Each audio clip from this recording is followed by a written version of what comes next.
I think entrepreneurship is a psychosis because you have to suspend reality. You have to have a sense of I can do this better, right? So much of the early days of starting and building a business are I will do this. I'm talking to investors. I'm going to run after this deal. I'm going to make this piece of technology happen. I. And there's a point in that journey where you have to look at the I and it becomes a we. Welcome to the Startup CEO Succession Podcast, where we dive deep into the pivotal journey of founder CEOs who face the critical decision: should you continue leading your business or bring in a new leader? I'm your host, Evgeny Shechnev. As a founder coach and author specializing in CEO succession, I interview founders, chief executives, and investors who share their stories of navigating this transition. Today, I'm speaking with Tom Robbins, the current CEO of Switchee. Tom took over from Adam, the founding CEO, 5 years ago. In 2019, following the tragic loss of his co-founder Ian, Adam reached out to Tom to discuss a possible CEO succession. In the last episode, Adam and I discussed this transition from his point of view as the founder CEO. And today, we will look at the story from Tom's perspective as the external CEO. Enjoy the conversation. Good morning, Tom. Thank you so much for joining me today. Good morning. Pleasure to be here. Thanks for the invitation. Yeah. So, Tom, you took over from Adam as the CEO of Switchee in 2020. In the last episode, I spoke to Adam about his side of the story, and today I would like to explore yours. How come you joined as a CEO? What was it like for you to take over? And also, what happened since, because you've been running the business for the last 4 years. So let's start at the beginning. How come you joined Switchee? So I was introduced to Switch in a previous role. We also were operating in the sort of social housing space. One of the teams that I ran operated social housing space, and one of my sales leads came bounding in and was like, "Oh my God, Switchee's amazing! This incredible business, Switchee! Oh my God, it's amazing!" And I've been on a journey for a bit of time. I was looking for a number of commercial leadership and operational leadership roles, a number of different sort of C-suite roles, some in my own business, some in other people's business, and I was looking for the next step up. So I was looking for a CEO opportunity, and it's not easy when you haven't got any kind of CEO experience to get a CEO opportunity. I'd had a number of false starts, and there's a sort of, I think with time now, funny stories, but were reasonably painful at the time. I spent most of my career working as the kind of number two to a founder. So I've got a lot of experience of working with founders, and I got a lot of scars of working with founders. I'm also very aware that I'm not a founder. That's not my skill set. So I've been around for a while. The business I was working with at the time, I'd done a turnaround, which I really enjoyed. Fantastic group of people, really had a lot of fun, and I'd applied for the CEO role there, and unsurprised, I didn't get it. They wanted somebody who'd done it before, and you look at the guy who came in, and he was fantastic, and his CV was 3 or 4 different CEO roles.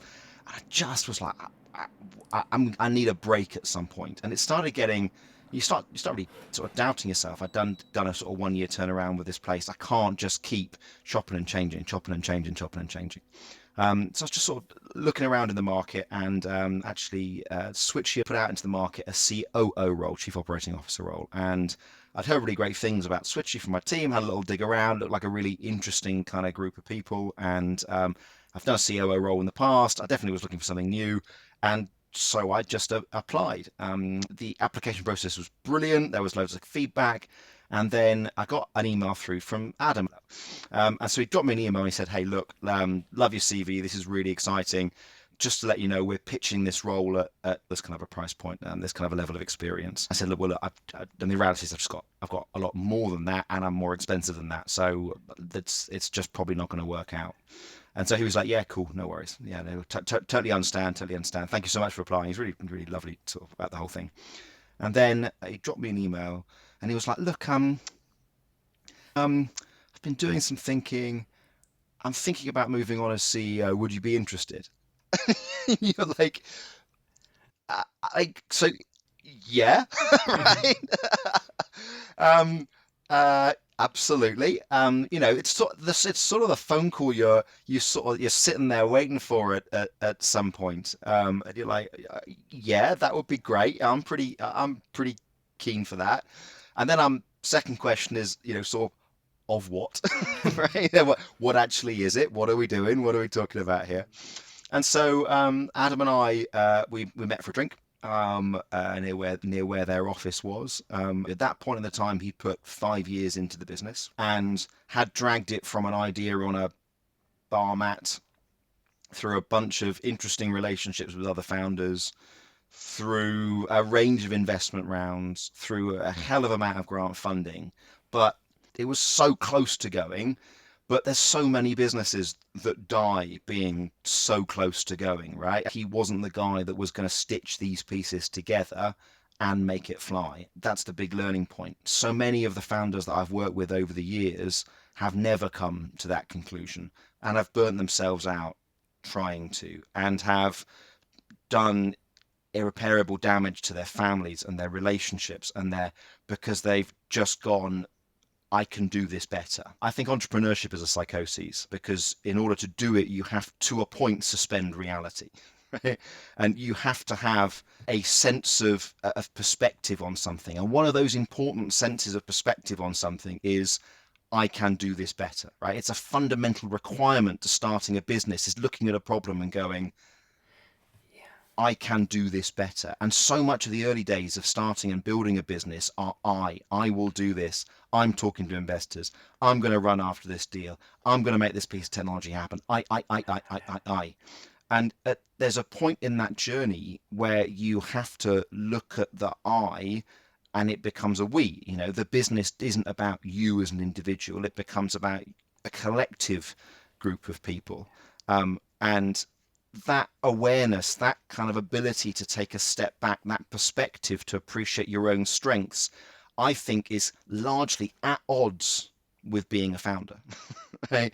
And such a difficult journey to be on. Second-time founders are completely different animals from first-time founders. I've got kids, and I'll come back to the child analogy repeatedly in this, right? But the way that you behave with your first child and the way that you behave with your second child is totally different. And the way you behave with your third child is completely different again. And that emotional attachment and that dependency on you and that real self-identification with the business that you're building really changes with time. And one of the things that's really refreshing about Adam is that much as this is a big part of his life, it isn't all of his life. He fundamentally is a serial entrepreneur. Like, he's done it a number of times before. And so that perspective and the ability to come to that perspective of, I'm not the right person to do this, was amazing, and is the reason we're here talking today. And I do believe the reason that Switchee will be a billion-dollar business in the next 5-6 years, right? So it's such a powerful, but it's so at odds with being an entrepreneur and being a founder, where you have to take direct responsibility for making something significantly better than it's ever been before. Yeah. So it's almost like at the very beginning, you've got to be irrational as an entrepreneur in your belief Absolutely. that you can do it. You've got the vision. It's against all odds, but you will succeed. And You later, have to suspend reality. I mean, I like, if you look at it as a set of requirements, it's very similar to madness, right? Because you have to look at something and you firstly say, right, so 99% of small businesses fail, so I'll start one. You're like, okay, cool, right, strong, interesting. Just looking at the stats alone, right? And you start packaging in like the amount of time that it takes, the amount of money that it takes, right? You are walking this absolute minefield of failure, completely convinced that you're going to make it. You have to be completely convinced that you're going to make it, because not only do you have to convince yourself, but you've got to convince a whole bunch of people around you to leave their jobs and join you on no money on your vision, on your dream. I think it's incredible, right? But we've also, like, having worked with a lot of founders, you've got to look at the flip side of it, which is that it then creates some limitations, because you've effectively got to put down everything that you picked up. And that's quite a journey emotionally. yeah. And Tom, you said at the beginning that you are not a founder. How do you define the difference? How do you see the skill set between what you can do extremely well and what Adam can do, or people like Adam can do extremely well? I'm a lot more rational than Adam. I have a very different appetite for risk. The one thing that Adam has and I fundamentally don't have is patience, because the early years of a business require a real steely determination and patience. You've got to push on not for weeks with nothing happening, but for years with nothing happening, with nobody buying your product, right? With no money in the bank, all your mates saying, "Have you failed yet?" right? Your parents asking what you're doing, right? There is a real sense of steely determination and obstinance, which I hugely respect and I do not have. right? I want to see results and I want to see them now. Right? I am all about more and faster. I'm all about systems and processes and bottlenecks and go and energy. What I love is, taking something that somebody's made into a something, or at least has the bits of a something, and going, yeah. All right, cool. I'm the test pilot, right? I'm the guy that goes, okay, we've got a few bits here. You've been working in your drawing room and smashing this out. We can make this fly. We can do this, right? And it is a different set of skills. And look, some founders do have both sets of skills, and I hugely admire that. But I think there is far too much, and I do love your book. I think there is far too much focus on the 0.00001% of founders that have done the whole journey. We put them on pedestals, we build statues. It's not a realistic expectation, right? What's much more powerful is looking at what you're really good at and doing lots of that. Right? Do that bit. Do it lots, right? That's where your joy is going to come from. You'll get better at it, right? You'll keep learning. The next one will be significantly quicker, and you'll probably make a load more money. right? And I love your analogy of a test pilot. It's almost like there is a job of inventing the airplane, which is all Yes. about invention, risk, vision, and the ability to Yeah. persevere for years in the face of failure. And then once something flies, you can fly it, optimize it, test it, and But it's a make it totally a better different rule. airplane. Like Yeah. it's a completely different set of skills, a completely different capabilities. So often with founders, what I'll find is they'll get to the start of the runway and they'll go, it could be a bit better. Oh no, what if we now? What? Hang on. I've got a better idea for the wings. And you're like, what? No, right? We've got to fly this, right? Like, let's fly it and then sort of work how we make out the wings a little bit better. And the entrepreneur's like, no, scrap the whole thing. Scrap the whole thing. I've got a better idea for the wings. In fact, I don't think we need wings. It could be a hovercraft. And you're like, no, mate, just get it in the air until it takes off. We don't have a plane. We've just got a cost base, right? We've got a money pit, right? As soon as it takes off, we've got a plane, and then we're going. So yeah, it's very much that's how I Yeah. see things. Yeah, two completely different skill sets. And Tom, if we go back to the beginning of our conversation, you described the challenge that a lot of people trying to get their first CEO job have.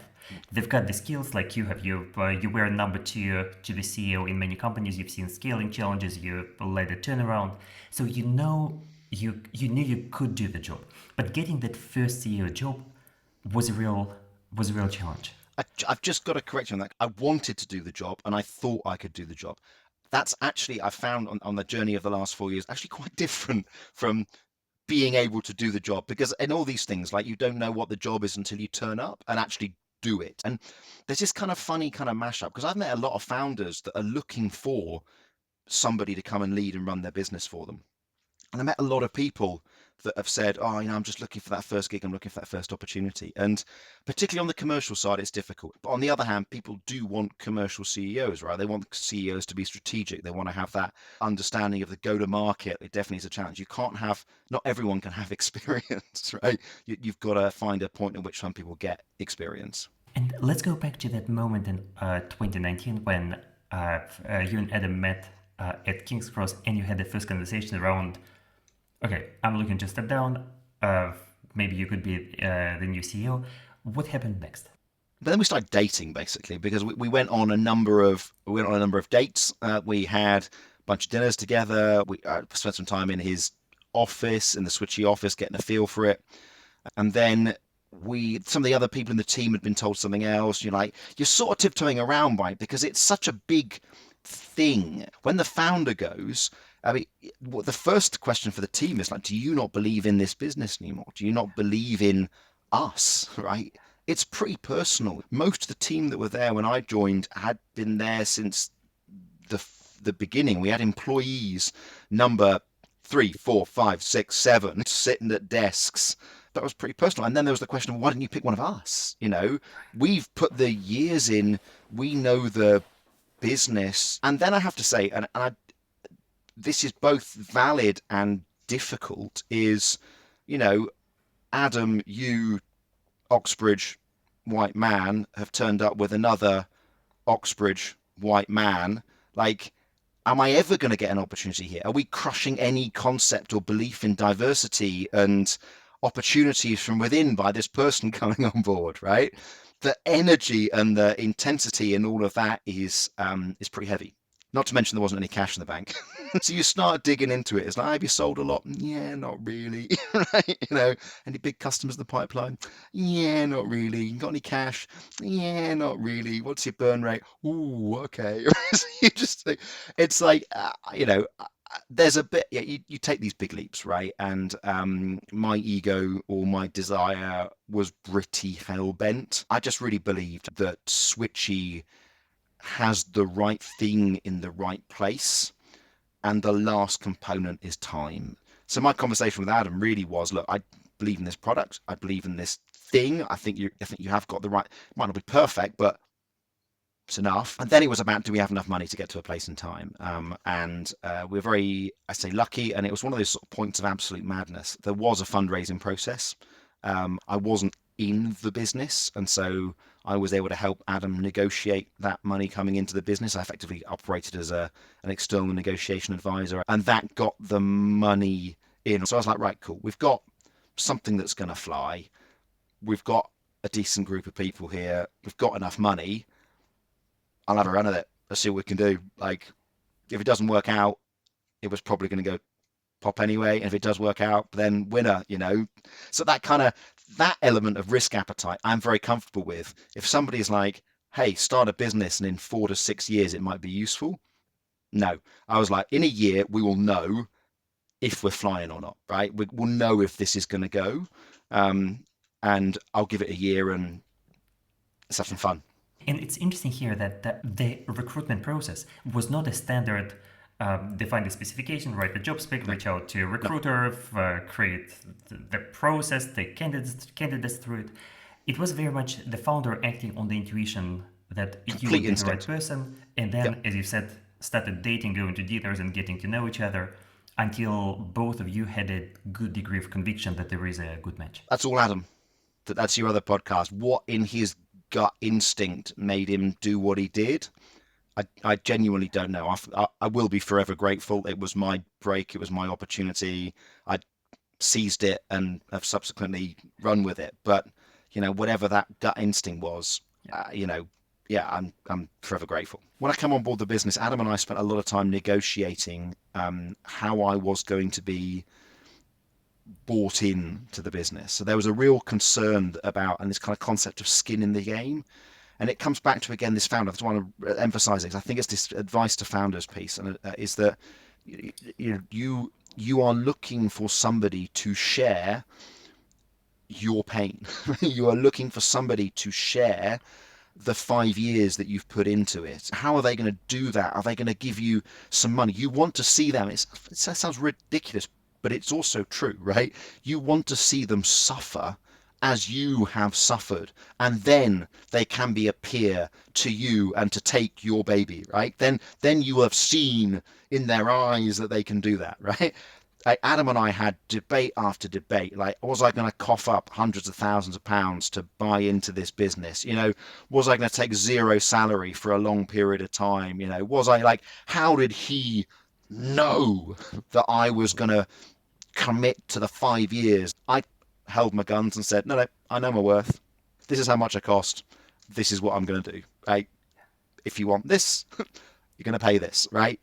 That's that simple. It's no more complicated. I'm a tool. Right? I will put my heart and my soul and my life into this. I absolutely will, but I'm not going to remortgage my house at the same time. That's not my risk profile. And we had a lot of debates about it, and we did a whole bunch of research, and I ended up having to share mortgage costs, and in the end he relented. But I have seen many founders who don't, who have lost a good person and lost a good deal. And the reality is, I'm not coin operated in that way, and I think a lot of the people at my stage aren't coin operated in that way. He put that level of risk in, and he will get this level of reward, right? I'm very aware that I will put in this level of risk, and I hope to get this level of reward off the back of it. And I'm really cool that he gets this level of reward off the back of it. It's just having that kind of just pragmatism, I think, as a founder. They are not going to feel your pain, but that doesn't mean that they can't do amazing things with your business, and they can't take it somewhere, and they can't arguably deliver more value than you ever did. Right? But it is just different. Yeah. And when you joined, you did not join as a CEO, you joined as a head of strategy. What's the story Yeah. behind it? So there's a few things happening in parallel here. The big deep story is that Adam, having made that huge leap of intuition, we needed to build up trust over a period of time. And so for him to go, boom, here's the keys, that just wasn't going to happen. I also didn't expect that to happen, but also from the team perspective, what you need is, firstly, you don't want to replace somebody that's already there. And already quite a lot of C-suite titles have been handed out, perhaps more than should have been. You don't want to come in as the CEO-elect, because then people actually come across relatively negative to start with. You're sort of on the defensive. The thing about the chief strategy role is it sort of means everything and nothing. Right? So it can largely be whatever you want it to be. It absolutely is a mandate to be in every meeting. Right? It's a mandate to be in the board meeting. It's a mandate to be chatting to the current chief exec every 20 minutes. Like, it is. I've used it a couple of times. I'm probably giving away all the secrets here, but it's a nice title, and it gets you where you need to go. And that gave me then the time to spend with the team, to build up those relationships, and to make the transition to chief exec, in my mind, obvious. As in, of course Tom's going to do it. Well, it's what Tom does, isn't it? Like, oh, Tom will do that, right? It's not being imposed. It's the logical outcome, and I felt that was the best way of bringing the largest number of people on board with me on the journey. Yeah. So in a way, you went from being a chief strategy officer to being a CEO, even though it was the intention all along. It was a smoother process than just an appointment on day one. Yeah, and Adam had the time to build the confidence in me. A lot of the stuff that you're doing as chief exec is a lot of that strategy thinking, structure-y. It gets you involved in all the commercial stuff, which is more to my strengths. It gets you a mandate to get into everything. That meant that we had this two-stage process, that meant that at no point in time was I layered above everybody, but it was a transition. It was a planned transition. Yeah. And tell me about the sabbatical. So there's a couple of really big, meaningful things that are probably just worth covering off on that journey. So we started having these conversations in August, and I'd met a bunch of the team. I'd met Ian, the co-founder, and he'd been really interested in interviews. And he walked me to the door one day, and I was like, Ian, do you not want this job? Like, it just seems a bit strange that I'm here interviewing and you're the co-founder.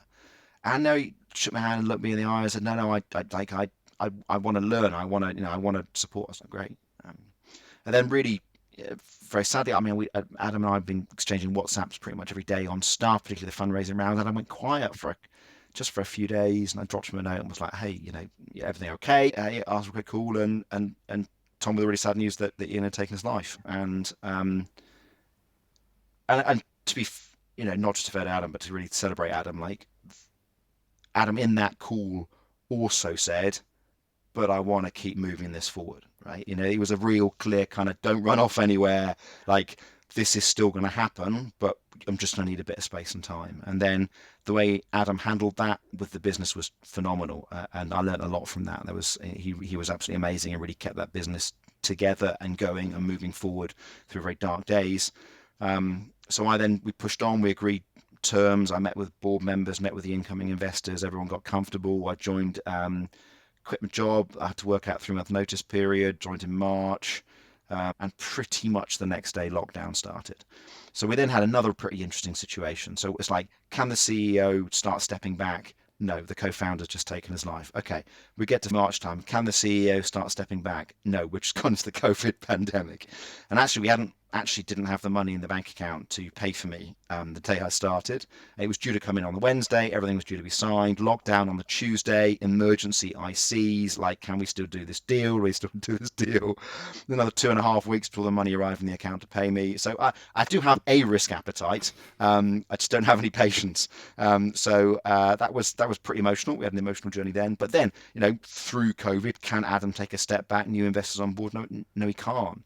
But what I could really see was, not just the 5 years and then the Ian and then the COVID, but Adam was just flat. He was spent. He was tired. He was, you could see him sort of really kind of withdrawing into himself quite a bit, and that didn't feel great on him. We just got to the point where I can't remember I had the idea, but I was like, look, Adam, why don't you, you've done your 5 years, why don't you take a sabbatical, right? We can afford it. You're not particularly useful anyway because you are cooked, and it works out really nicely because then I would have done 6 months as Chief Strategy Officer with no one reporting into me, but just on authority based on my relationships and ability to curry favour. But then if you go away 3 months, I can take interim or line management responsibility for everybody for the 3 months when you're away. And then when you come back, we can sort of have a beer and work out where we're going to go with this. And you don't need to then come back. 3 months is long enough that there is a real sense of separation. So I said 3 months. And then we took it to the board. I think if it had been framed that Adam was going to have a 3-month holiday and then come back, we probably wouldn't have got it through. But Adam and I worked really closely, and we had a clear narrative. This was a key part of the succession planning. This was a key part of the future stability and growth of the business. This was a big and important investment for the company. And we got it through relatively unopposed. The relief from Adam, you could feel it.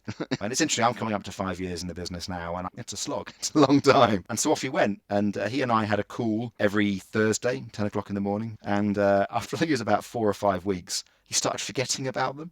So he was just like, so I'd call him and he's like, hey, what's up? I'm like, it's our weekly call. And he's like, oh yeah, I'm just on top of the roof doing some tiling. And you're like, okay, mate, so are we gonna have a call?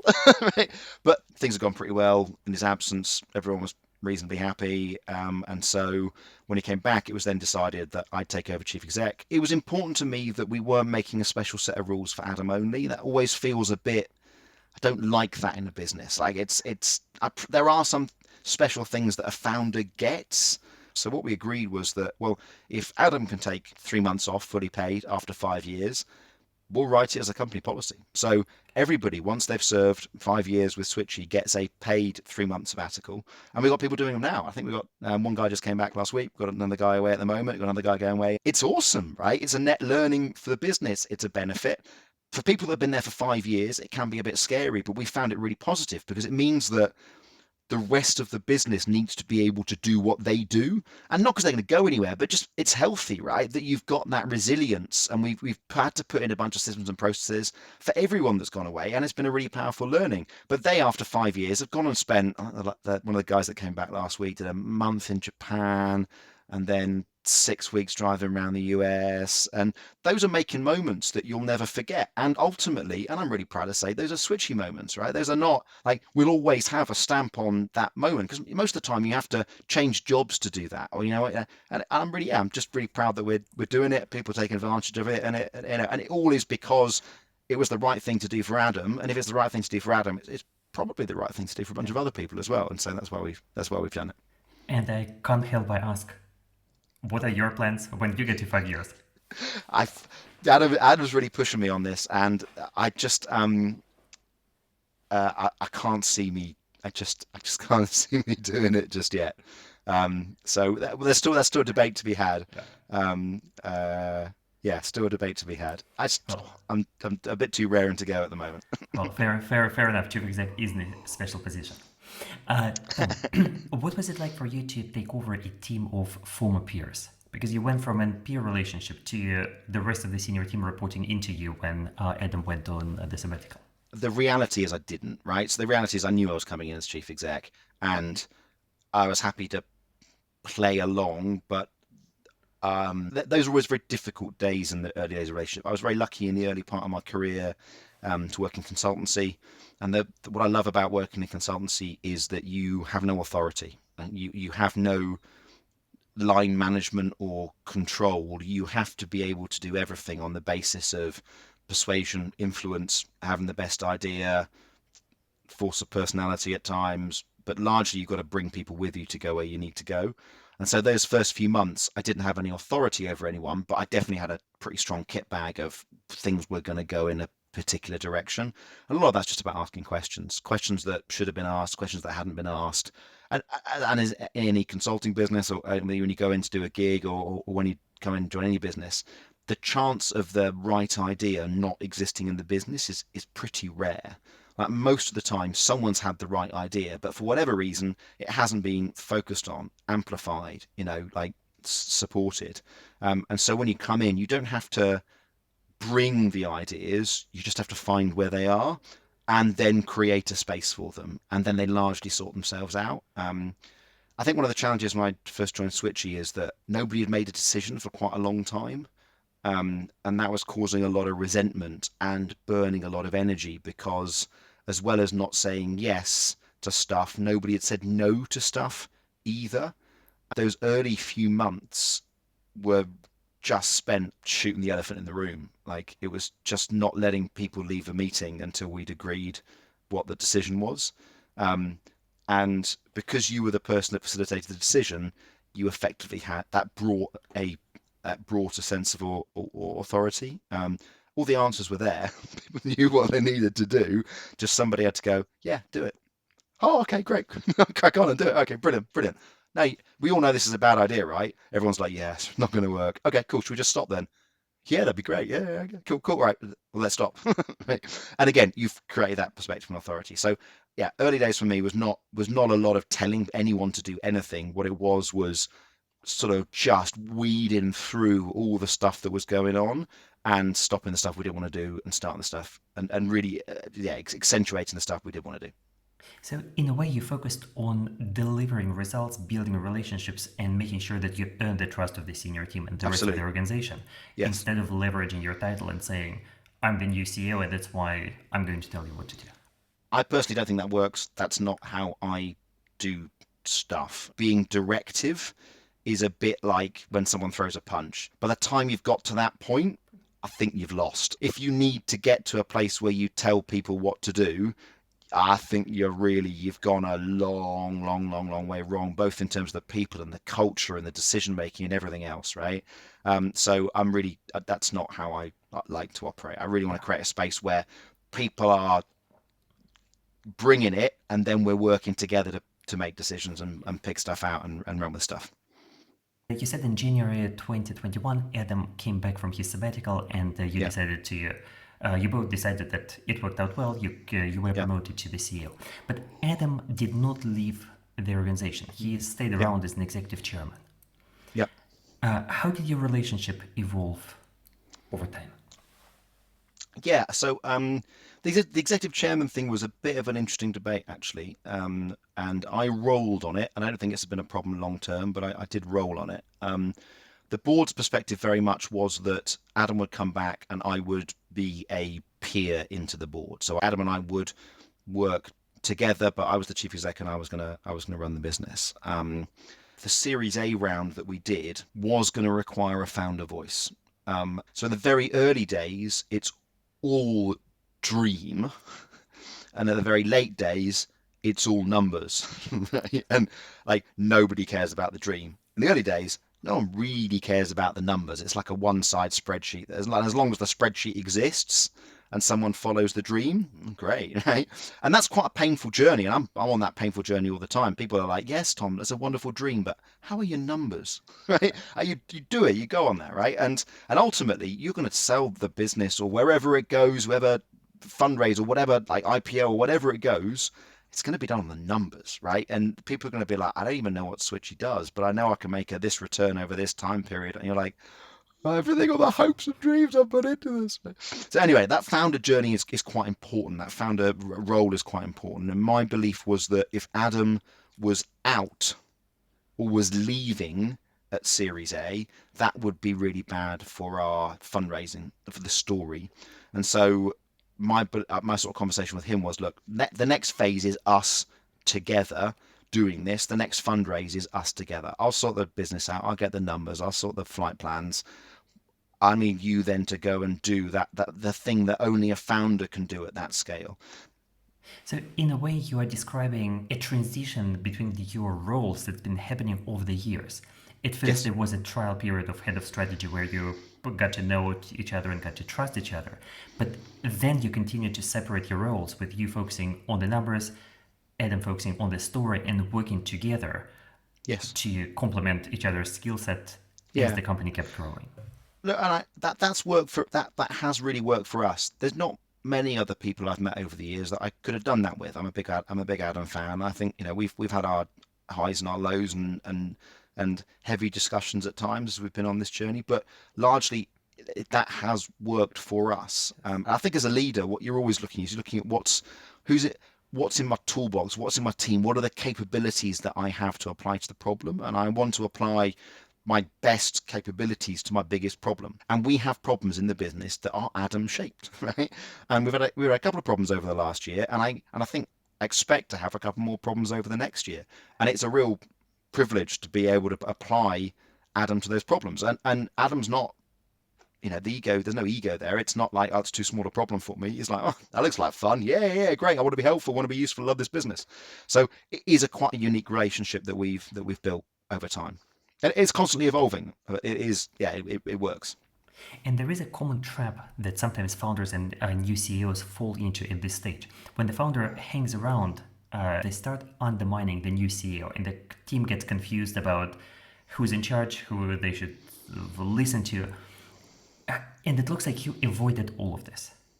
And that's all on Adam, right? Adam has been incredibly respectful. He's given me the space to do what I want to do.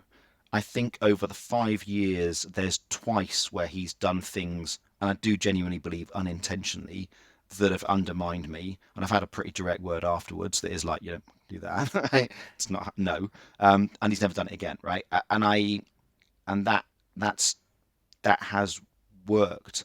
I think again that comes back to him. He doesn't want to do what I do, right? And so we've not had that as a conflict. And actually, that's largely where I've come to a point of conflict with previous founders. And I'll sort of tell the story. As I was working with a business and invited to take over as MD, and I was like, great, that's really exciting. Is what I've been working for. I really want this. I love the business. I love the people. I love where we're going.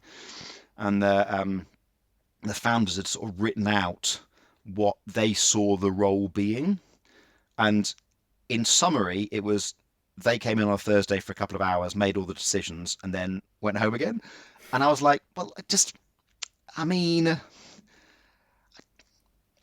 it's sort of not it, is it? That's not gonna work. Right?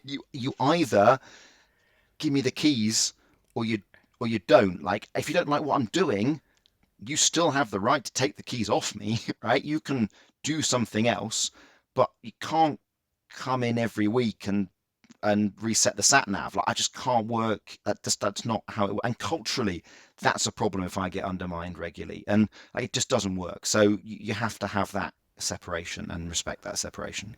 Yeah. So in other words, if you decide to step down, it means that you are Step not running down. the company anymore. And if you want Yeah. to keep running the company, don't step down. Yeah, right. And you can't have it both ways, particularly if you want somebody to really invest their life in making your business go somewhere and be very valuable, then you've got to give them the space to do it. I don't think I've done anything that would be wildly different or offensive from what Adam wanted to go and the direction we wanted to go with it. And it actually, once it started taking off, he really sat back very respectfully in a kind of, I couldn't have done this. This is amazing. And to a point, this is more than I expected it would be. The difficult bit was the early days. And thankfully, just a bit of timing, sabbatical worked out really well, gave the nice reset. When he came back, worked. Yeah. And so far, we looked at this story as mostly the transition between you and Adam, but there was also the board of directors and the investors involved in all of this. What was their role and their involvement and their perspective on what was happening? Adam had been very open with them. So it wasn't like he had done a deal with me and then gone to sell it to the board. I think he'd done a decent amount of stakeholder management before. Adam and Ian had a great relationship, and they were a real band of brothers. And I really rate the pairing. But one of the difficult things on this journey with Adam, and I think he'd say the same thing, is that we don't have that relationship. I was not coming in to replace Ian.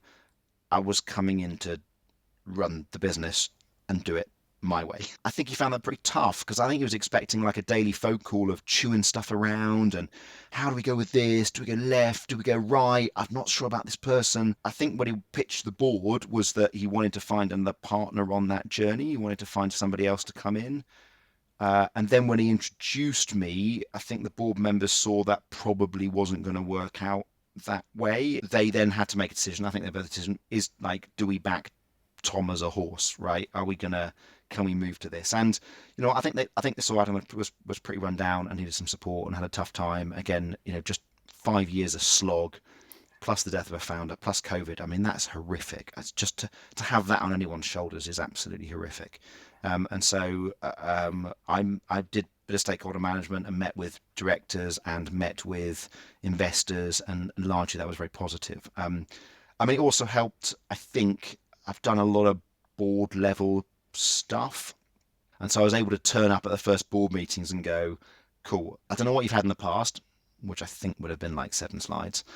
What you're going to get now is a 60-page deck, and the metrics are going to be consistent, and this is how we're going to report progress, and this is, and bam, bam, bam, bam, bam, bam, bam, bam, bam. And we just had a very different board meeting. It wasn't a debate, a fight, a discussion. It was like, cool, this is where we're at, and how we move forward. And really from the off, they liked that.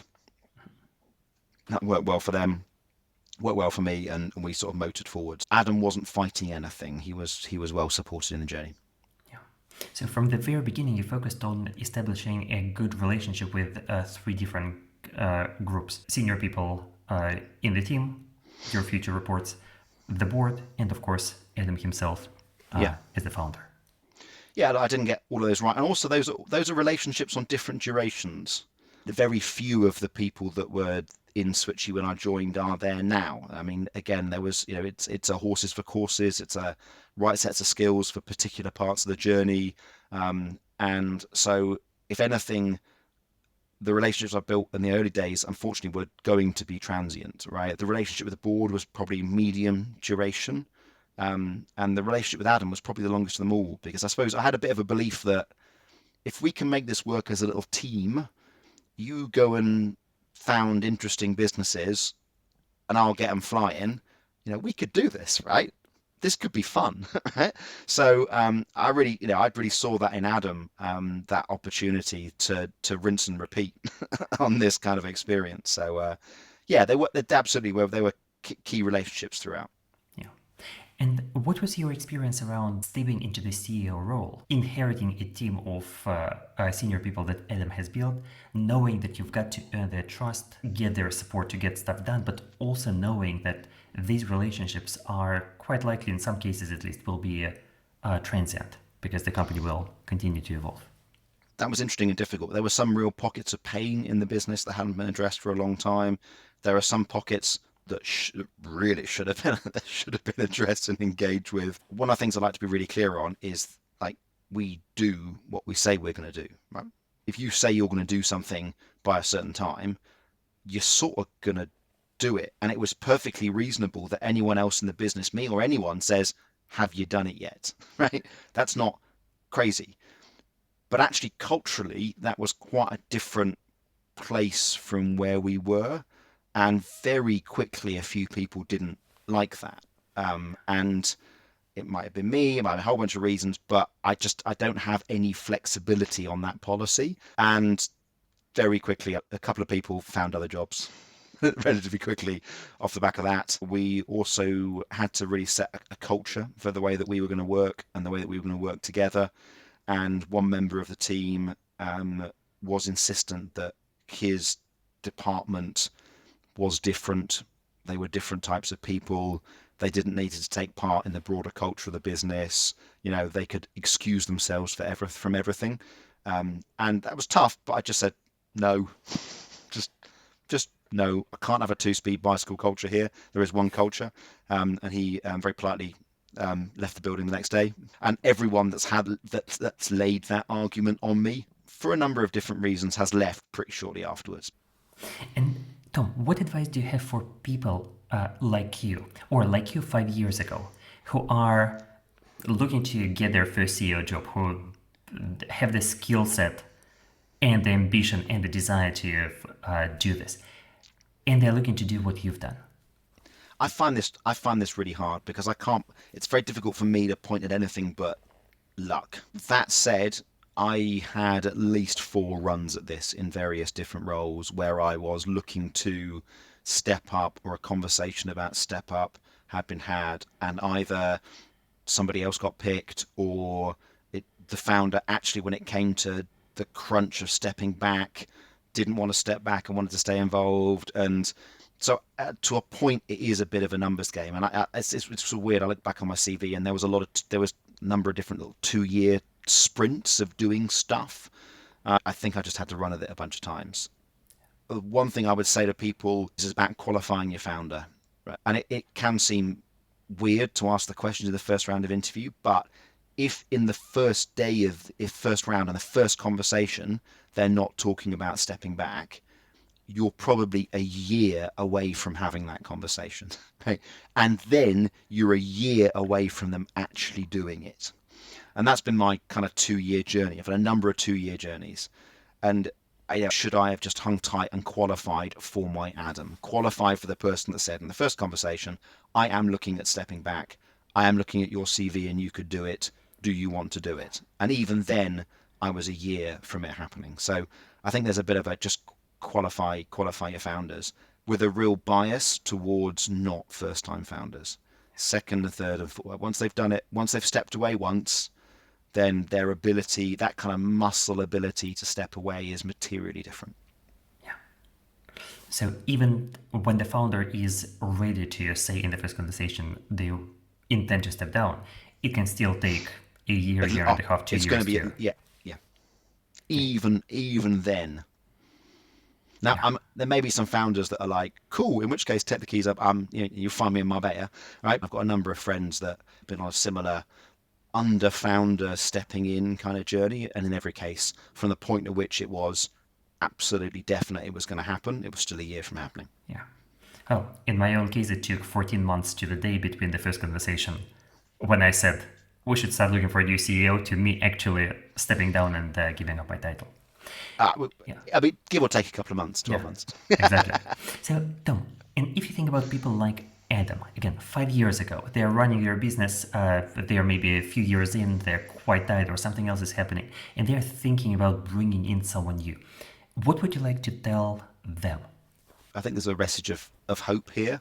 The few that I have spoken to about this journey have been really downbeat. Where will I ever find anybody? Like, how could I possibly, like, how could it be? I'll never find anyone. Woe is me. I'm going to have to run this forever. I think in a lot of cases they're asking the wrong questions, because the question they're asking is, where do I find another entrepreneur to run this business? And that actually is the wrong question. You won't find another entrepreneur that wants to run your business, because by their very nature, they are an entrepreneur and they want to run their own business, right? Again, I do believe it is a psychosis, right? Like it's a very special set of skills and a special set of mindset. And so too many of them ask the question, where do I find another me, right? You're not going to find another you. What you do need to find is what is the right skills for the next stage of the journey. And they probably haven't been an entrepreneur. They might not have run their own business, but what are the grow and go skills? Because there are a lot of people out there that have done that 20 to 200, that 200 to 1,000, right? Those skills are out there. There are people that want to do it. There are people that are excited about doing it. Just make sure you're asking the right question. And I really remember being in the same position myself when I was looking at the company and thinking, who else could possibly do what I'm doing right now? And it was just the wrong question to ask. It's the wrong question. Nobody can do what you're doing right now because you've made it like a glove around you. So Exactly. The question is, what do we need? What is the right answer? And actually, your board should help you. It's somebody with that kind of separation could look in and say, hey, have you thought about this? What about this kind of thing? Maybe they look at more sort of broadly into the network and people they know, and it should be where your VC is able to help you. Where else has it happened? What else has been involved with it? Maybe there's a superstar that's just sort of knocking up against the chief exec in a different business and is looking to get their break and looking to have a run with it and looking to have a go with it. And I think there is more than enough people out there that are up for it, and that's why I find it very strange when founders will tell me it's impossible to find anyone. Well, founders very often, almost always go through this process the first time. And it's not like there is an easy playbook to follow or they've got a lot of experience to leverage. It can be a confusing process to navigate for the first time.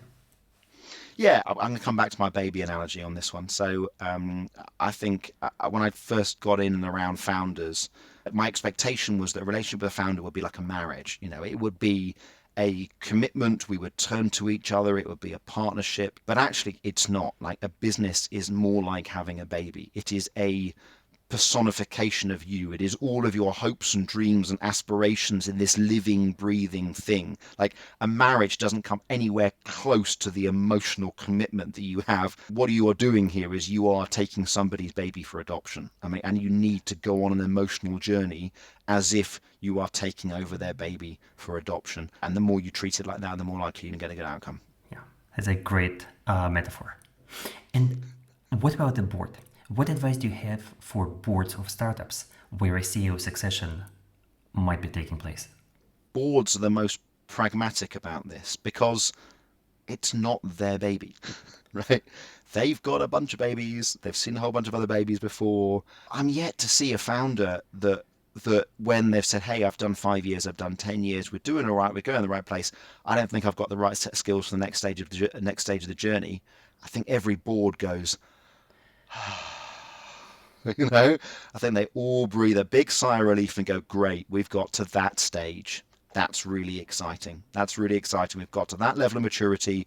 We can bring in the next generation and we can go on the next bit of the journey. Boards consistently are really positive and see this as a very positive step.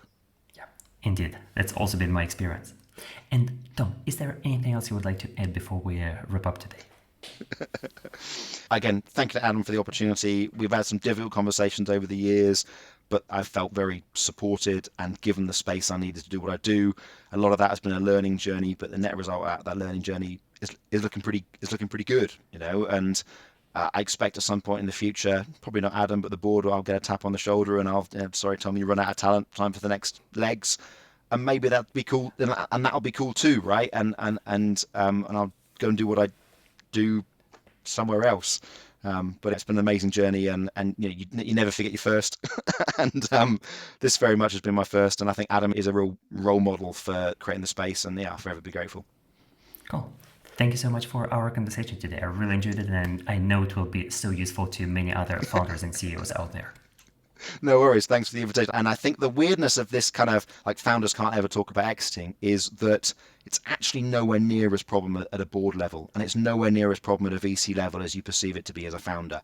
It is all at a founder level. It is all about that journey of picking up everything and then having to put it down. And the stigma is not anywhere but with the founders. It's such an important emotional journey. So no, I think it's a fantastic, you created this space, safe space for debate about it as a founder as well. Thank you, Tom. Really appreciate it. I hope you enjoyed the conversation today. To wrap it up, I would like to highlight 4 points. The first one is Tom's experience of getting a break. To get his first job as a CEO was not easy. He started the conversation with several different founders, and he did a number of, as he described it, 2-year stints trying to position himself as the obvious successor. But getting a CEO job without a track record of being a CEO is difficult. So he credits 2 things. First, luck. You just have to be in the right place at the right time, just like he was when he met Adam. But the second one is, as he described it, qualifying your founder. If a founder, as Tom explained, is not talking about stepping down in the first conversation, they're probably a year away from getting to that realization. And after that, it will take another year for them actually to execute the transition. So if you are a CEO candidate aiming to take over from a founder CEO, you probably want to talk to a founder who is already at a fairly advanced stage of realizing that they need to hire someone else. The second point I wanted to highlight is the differences in skill set between Adam and Tom. Both of them, in my last conversation with Adam in the previous episode, in my conversation with Tom today, both of them highlighted how different their skill sets are. Tom probably couldn't have done what Adam did at the early stage of the business, and as Adam admitted, maybe Tom did a better job than Adam could have done at a later stage of the business. Acknowledging their strengths and weaknesses allowed them to have a transition that allowed the company to keep scaling year after year after the change. The third thing I wanted to highlight is the importance of getting out of the way of the new CEO. Even though Adam stayed as part of the team after Tom became the chief executive, he did not undermine him. First, Tom suggested that Adam takes a sabbatical, taking 3 months out of the business to rest, recover, but also redefine his role and come back in a different capacity. It was not easy. Tom and Adam had their fair share of difficult conversations over the years, but it's precisely this ability to face the difficulty and have an honest, difficult conversation about their disagreements is what enabled them to build a professional, productive working relationship where they're leveraging their strengths instead of fighting for power. And the last thing I wanted to highlight is the concept of skin in the game. Adam and Tom had a disagreement about whether Tom should be expected to buy into the business by contributing some of their cash. And while it made a lot of sense to Adam as the founder, it made much less sense to Tom as the incoming CEO. As Tom explained, the wrong question to ask in this situation is, how do I find a successor who is going to be exactly like me? Even though this is instinctively what we do as founders. A better question to ask is, how do I find the person who is right for the next few years in the business? And here we're looking at the difference between the skill sets, motivations, personalities, risk appetite of early stage founders and professional CEOs. The point is not to replace an entrepreneur with another entrepreneur. The point is to replace an entrepreneur who has skin in the game, who took risks, who suffered, who worked 100-hour weeks to get the company off the ground, with a professional CEO who can deliver results by scaling the company. And to do this, they don't necessarily have to go through the same kind of journey as the founder did. This is why they had so many difficult conversations about this concept of skin in the game, but ultimately they found a solution that is a win-win. Tom got a market package for his role as a CEO, and he accepted that he is taking less risk, but he will receive less reward when the company is sold compared to Adam, who took a huge risk as a founder, but he will get proportionally more reward when the company is sold, and I think it's fair to both sides. I hope you enjoyed the conversation and found it useful. And don't forget to like and subscribe on the platform of your choice, and talk to you soon.